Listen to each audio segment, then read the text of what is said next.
size sunacağım tepki kasadır. Yaptıklarımı kısaca özetledim. Bir taraftan zaman bakımından, bir taraftan çok ayrıntı var. Oraya şimdilik girmek istemiyorum. Birçok bilim adamı 1858-1874 yılları arasındaki Çerkes sürgününün çeşitli sorunlarını ele aldıysa da hala Balkanlara yerleştirilmelerine ışık tutan bir araştırmaya sahip değiliz. Sebeplerden biri ayrı ayrı arşivlerdeki belgelerin ulaştırılması ve kullanılması imkanlarıdır. Bazen tam bu nokta bir süre alır. Bulgaristan Milli Kütüphanesi'ne bağlı Oriental bölümündeki Lomfon'un envanterinden hiç faydalanmadan en az 2000 dosya sayfa sayfa gözden geçirip Çerkeslerle ilgili Osmanlıca belgeleri çabukça tespit ettim ve bu araştırmamı destekleyen bölüm şefine ve okuma salonundaki elemana teşekkür ediyorum. Belirlediğim belgeler Çerkes köylerinin konumundan, toprak tedarikinden, tarım etkinlikleriyle sosyalizasyonlarından bahseder. Burada kırmızıyla işaretlediğim bölge Lom kazasıdır. Lom müdürünün 11 Haziran 1864 tarihli mektubu Çerkeslerin 21 Mayıs'tan sonra Vidin'den Lom kazasına mavnalarla gönderildiklerini belirtir. O 20 gün içinde Lom kayalarına çıkan Çerkeslerin sayısı belli değilse de 11 Haziran gecesinde toplam 9.000 kişi 17 mavna ile Vidin'den getirildi ve sonraki günlerinde daha 10.000 göçmen beklenirdi. Oralardan bir kısmı Belgradcık burada ve Niş kazalarına işte doğruya gidiyor burada. Kazalarına aktarıldı.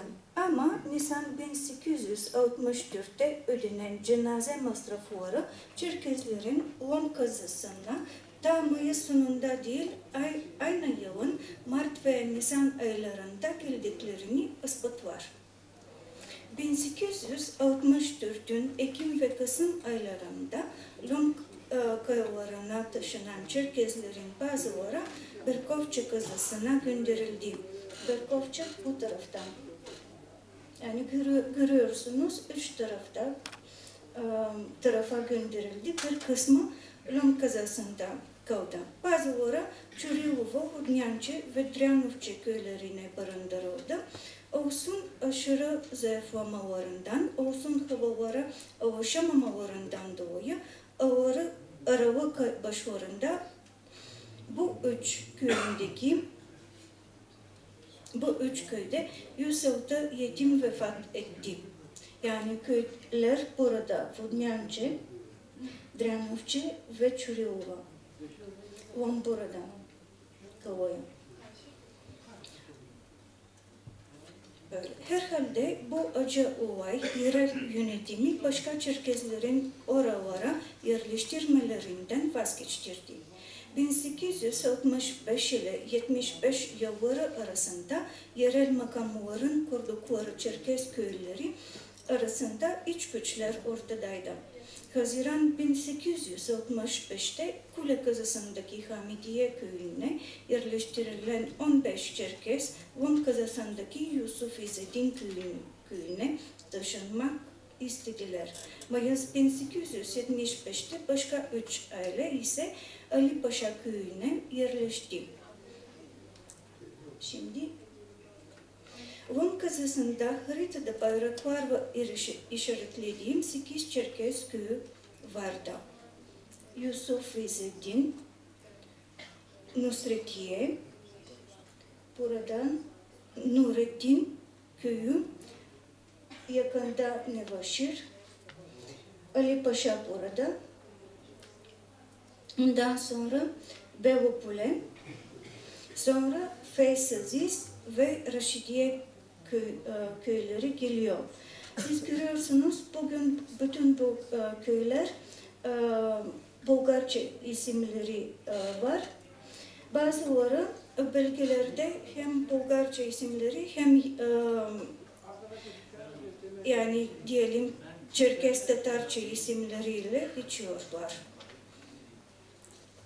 Fez Aziz köyündeki Çerkesler Şıpsuk kabilesine mensuptu ve köyde tek başına yaşardı. Diğerleri ise Abaza kabilesine bağlıydı ve 1861'den önce göç ettirilen Kırım Müslümanlarıyla birlikte otururdu. Van kazasında sınırlı olan Çerkes köylerinin konumunu Osmanlıların Çerkes göçmenlerini Tuna Nehri kıyılarında kordon olarak ya da yerli Hristiyanlara karşı kullanmak niyeti olmadıklarını ispatlar. Yerleştirilmelerini etkileyen en önemli nokta az miktarda da olsa ve var olan imkanlara göre her Çerkes ailesine toprak tedarikiydi. 1864'ün Mart ve Nisan aylarında Lon kazasında 1554 Çerkes yani 436 Çerkes hanesi barındırıldı. Ara köylerde ortalama hane nüfusu 2,6 ile 4 kişi arasında değişirdi. Ama bir aile sık sık 3 kişiden ibaretti ve birçok hane tek bir yetim çocuğundan oluşurdu. Barındırılmaların ilk aylarında ayrı köylerdeki Çerkeslerin sayısı azalmaya yüz tutardı. Eylül 1864'te Nusretiye köylerdeki Çerkesler 120 kişiydi ama Ekim ayında 103 kişi kaldılar. Eksik olan 17 kişiden bir kısmı yetim olup vefat ettiler. Diğerlerin başka bir köye gittiklerini sadece tahmin edebilirim. Herhalde yetimlerin acı kaderi resmi makamların günlük porsiyonlarını değiştirmelerinden kaynaklanır. Olsun küçükler, olsun büyükler, Eylül 1864'te Nusretiye köyündeki her Çerkes günde 640 gramlık bir porsiyon mısır unu alırdı. Ama Ekim ayında büyüklere günde 640 gram, küçüklere ise 320 gram tahıl verilirdi. Savunan 1775 kilo tahıl, ayrı torbalarda korunan buğday, arpa, dara ve mısır tanelerinden oluşurdu. Bu hububat çeşitlerinin enerji değerleri farklı olduklarından günlük mısır porsiyonu 670 gramlık, buğday porsiyonu 750 gramlık, arpa porsiyonu ise 800 gramlık olmalıydı. Büyükler bu değerlere yakın bir porsiyona sahip olduysa da küçüklerin porsiyonu yarıya kesildi. Çocuklar daha az gıda tüketirse de bu karar çok isabetli olmayıp önemli ölçüde yetimlerin etkiledi. 1864, 67, 71, 77'ye ait nüfus verilerini karşılaştırarak 13 yıl içinde sözü geçen Çerkes köylerinden hem hanelerin azalması hem çoğalması gibi eğilimler tespit ettim. Herhalde toprak tedarikinde belli bir hane azalması yaşandı. Sonra aynı köyler tarım dışı bir gelir sağlama imkanlarıyla Çerkes ailelerini çektiler. Mayıs 1867'de Nevaşır köyünde 60 ya da 90 dönümlük araziler ve birer çift öküz 80 Çerkes hanesine dağıtıldı. Kalan 11 hane sadece 30 dönümlük araziler alabildi. Temmuz 1871'de ise köyde 78 Çerkes hanesi otururdu. Nisan 1877'de Nevaşır köyünde 89 hane vardı. Burada kırmızıyla işaretledim. Ama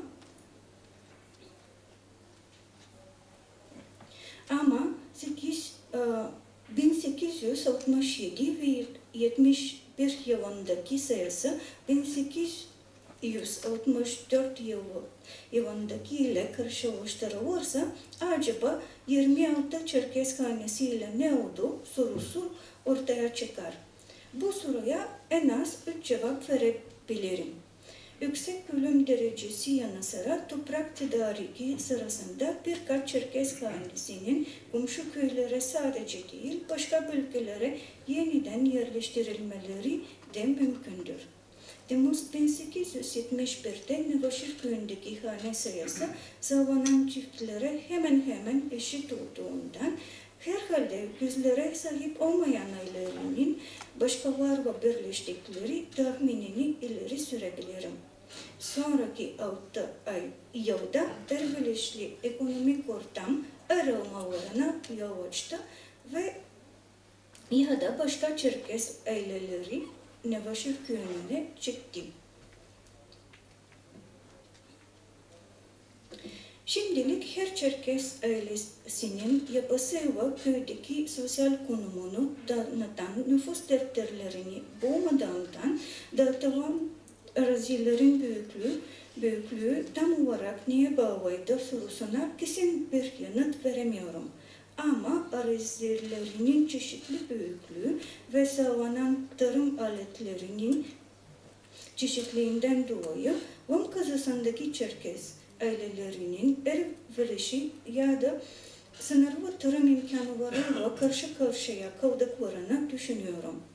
Kısıtlı tarım imkanlarından dolayı bazı Çerkesler, zaptiyeler, kordon askerleri ve arabacılar olarak da çalıştılar. 1875'te toplanan tahıl üşürüne göre Van kazasında buğday, arpa, çavdar, kaplıca, dırı ve mısır gibi hububat yetiştirilirdi. Bazı köylerde yani bütün köylerde ve bütün köylerde özetlediğimde bazıları diyorum şimdi. Kazasındaki bütün köyleri bazıları mahlut denilen buğday ve çavdar karışımı ekilirdi. Van kazasındaki bütün 74 köy yetiştirdikleri tahıl çeşitlerine göre 7 gruba ayrılır.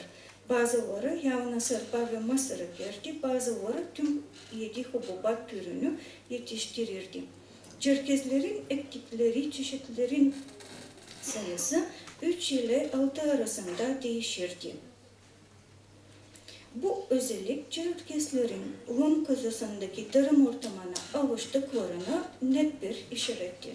Ektikleri hububatta köy şu cetvelde özetledim.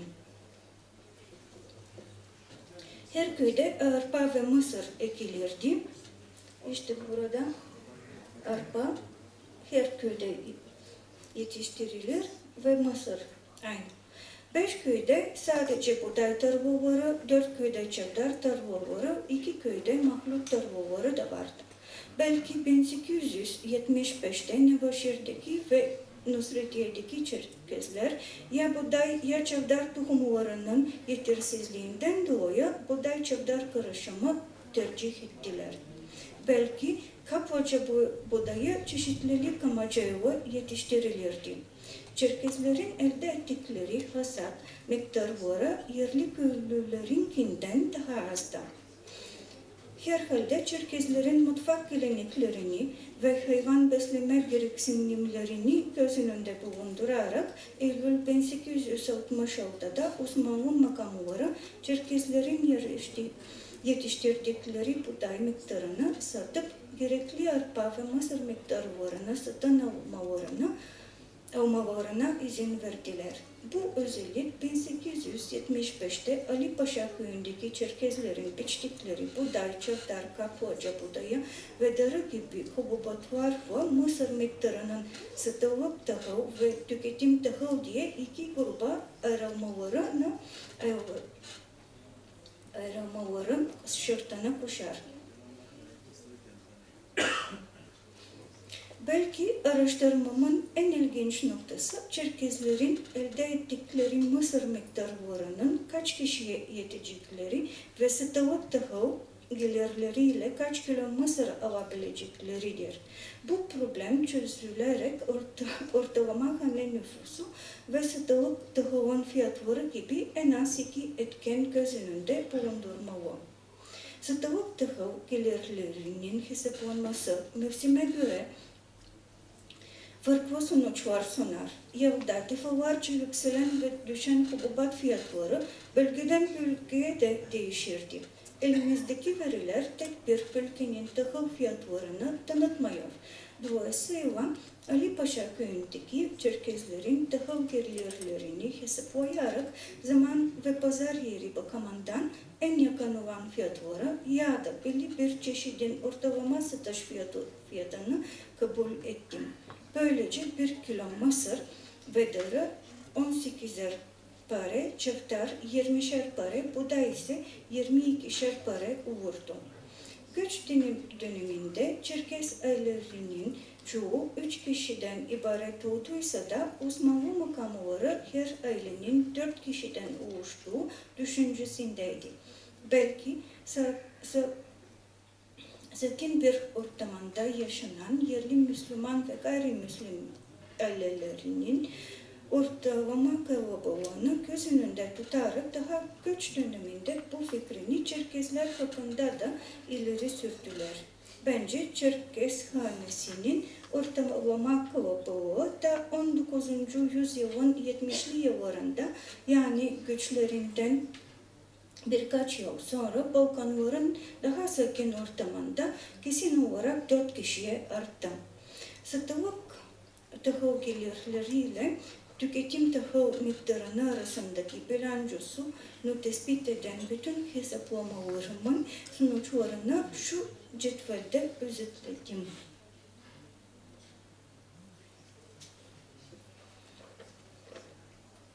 Hesaplamalarıma göre Ali Paşa köyünde Çerkezlerin elde ettikleri mısır miktarları ve satılık tahıl gelirleri bakımından tek bir çok zengin aile ve 9 varlıklı aile vardı. Orta sınıf aileler 14 haneydi. Ama Ali Paşa köyünde 28 fakir ailede otururdu.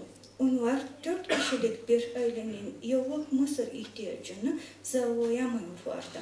Kişi başındaki yıllık gereksinimden fazla mısıra sahip olan aileler fakir komşularının gıda ihtiyaçlarını tamamlayabilirdi. Ama bu durumda başka gerekli malları satın alamayacaklardı. Tabii ki köyün içindeki yardımlaşma imkanları var olmayan bir olay gibi düşünmüyorum. Ama fakir olarak karakterize ettiğim ailelerin tarım dışında gelir sahipleri olmaları daha olası görünür. Ali Paşa köyü, Selanik ve Sofya şehirlerini Tuna Nehri'yle bağlayan yol üzerindeydi. Herhalde birçok Çerkez, zıptiyeler olarak çalışıp maaşlarıyla gerekli tahıl ve başka malları satın alabilirdi. Ve sonuç olarak şu